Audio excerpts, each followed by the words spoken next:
হে hi everyone, Bandel church ঘোরা হয়ে যাওয়ার পরে চার্চ করে আমরা ব্যান্ডেল চার্চকে বাই বলে ইমামবাড়া ঘুরতে যাচ্ছিলাম। আর এটা আমি প্রথমবার যাচ্ছি ইমামবাড়া ঘুরতে। আমার সাথে যারা ছিল এর আগে ওরা ঘুরে এসছে আর আমি ফার্স্ট টাইম গেছি। তো এটা ছিল বাইরে থেকে ইমামবাড়াটা দেখতে কেমন লাগে। আর ভিতরে এসে আমাদের মাত্র 10 টাকা করে টিকিট ঘোরার জন্য। তো টিকিট কেটে আমরা সবাই ভিতরে আসি। ইমামবাড়া তৈরি হয়েছিল তোমার 1841 থেকে 1861 সাল, মানে 20 বছর লেগেছিল এটা তৈরি করতে পুরোটা। আর এটা তৈরি করেছিল তোমার হাজি মোহাম্মদ মহসিন বলে একজন ব্যক্তি ছিলেন। ওনার রাখা কিছু ডোনেশন নয়, ওটা ওনারই টাকা, মানে ফান্ড দিয়ে এটা তৈরি হয়েছিল। তো এটা আমি ওখানে একটা পোস্টার ছিল, তো ওখানেই আমি পড়েছি, কারণ আমারও খুব একটা জানা নেই এই ইমামবাড়াটা বিষয়ে। আমি ওখানে পড়েই তোমাদেরকে জানালাম।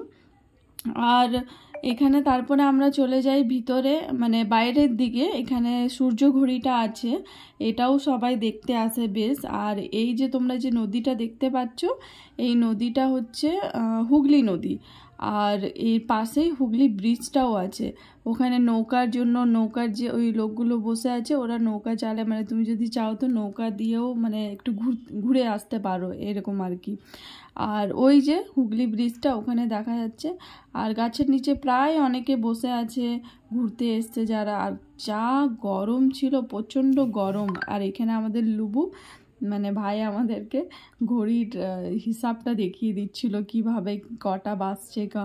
মানে ঘড়ির ঠিক টাইমে যে সময়টা হচ্ছিল ওখানেও সেম সময়টাই চলছিল আর কি।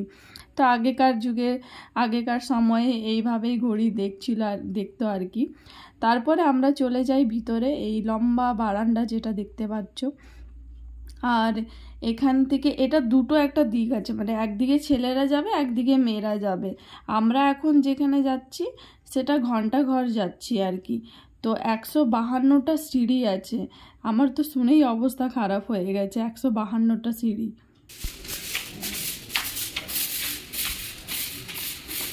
কটা সিঁড়ি আছে বললি তুই? 152টা? এই মরেছে, উঠতে পারবো?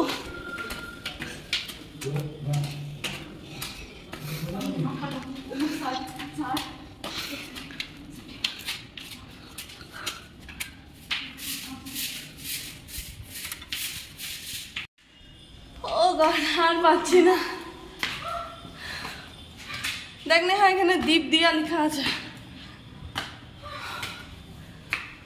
এত কষ্ট করে উপরে আসাটা কিন্তু সত্যিই সার্থক হয়েছে। তোমরা দেখতে পাচ্ছ কত সুন্দর একটা দৃশ্য। মানে আমি এই যখন ভিডিওটা বানাচ্ছি, এটা ভাই বানিয়ে দিয়েছিল ভিডিওটা। এত সুন্দর লাগছিল উপর থেকে দেখতে। আমরা যখন এই ছোট ছোট জানলাগুলো দিয়ে যখন দেখছিলাম, খুবই সুন্দর একটা দৃশ্য সত্যি। তোমরা যদি ব্যান্ডেল চার্চ কেউ ভিজিট করতে যাও তো অবশ্যই এটা ঘুরে এসো।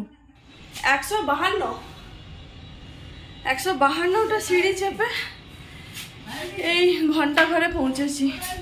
বল।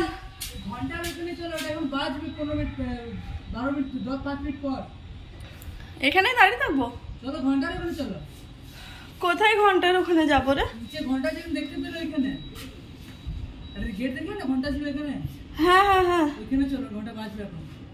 চ আমরা ঘন্টা ঘরে যাই। বলছে 10-15 মিনিট পর ঘন্টা বাজবে, কিন্তু এখান থেকে অনেক সুন্দর হাওয়া আসছে। সে মনে হচ্ছে না রে নেহা, ওই আমি নিয়ে আসতাম কাকে। আমরা এবারে নিচের দিকে আসছিলাম, নিচে নামতে তো কোনো অসুবিধা হয়নি। তো ঘন্টা ঘরটা যেখানে আছে সেখানেই যাচ্ছি আর কি। 10-15 মিনিট পর ঘন্টা বাজবে, তো দেখি সামনে থেকে কেমন লাগে দেখতে। তো ঘন্টা ঘরের ভিডিওটা আমি ওই ভিতরের রডগুলো দিয়ে হাত ঢুকিয়ে এই ভিডিওটা বানিয়েছি। আর ওইদিকে যে সবুজ দরজাটা দেখতে পাচ্ছ, ওখানে সবাই ভাইরা ওখানে আছে আর আমরা এই সাইডে আছি। ওই দিক থেকে ভিডিও বানিয়েছে। ওই দেখো ভাই যেটা বানিয়েছে ভিডিওটা, ওটা আমাকে শেয়ার করেছিল। ওইখানে আমি দাঁড়িয়ে আছি। তো এইদিকে মেয়েদের, একদিকে ছেলেদের, দুদিকেই আলাদা আলাদা আছে, কিন্তু এভাবে দেখা যায়।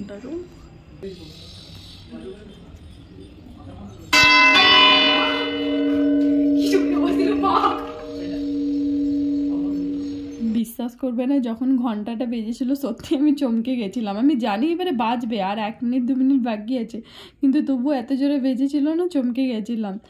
তো যাই হোক, আমাদের ইমামবাড়াটাও ঘোরা হয়ে গেছিলো খুব সুন্দরভাবে। একটা খুব ভালো জায়গা ছিল।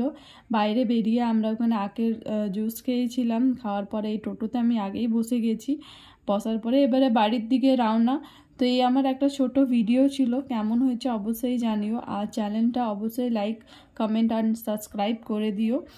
আর তোমরা অবশ্যই যদি ব্যান্ডেল যাও তো এই ইমামবাড়াটা ঘুরে এসো। আরও ওখানে অনেক জায়গা আছে, কিছু মন্দির ছিল, তারপরে আমাদের সেরকম সময় ছিল না বলে আর আমরা ঘুরতে যাইনি। এই দুটো চার্চ আর ইমামবাড়াটা ঘুরে, আর এই যে আসানসোল চলে এসেছি, আসানসোল স্টেশন। আর কিছু ফটো তোমাদের সঙ্গে শেয়ার করলাম, ওখানে যে আমরা ছবি তুলেছিলাম, এটা ইমামবাড়ার ছবিগুলো। কেমন হয়েছে অবশ্যই জানিও ভিডিওটা। Tata, bye bye.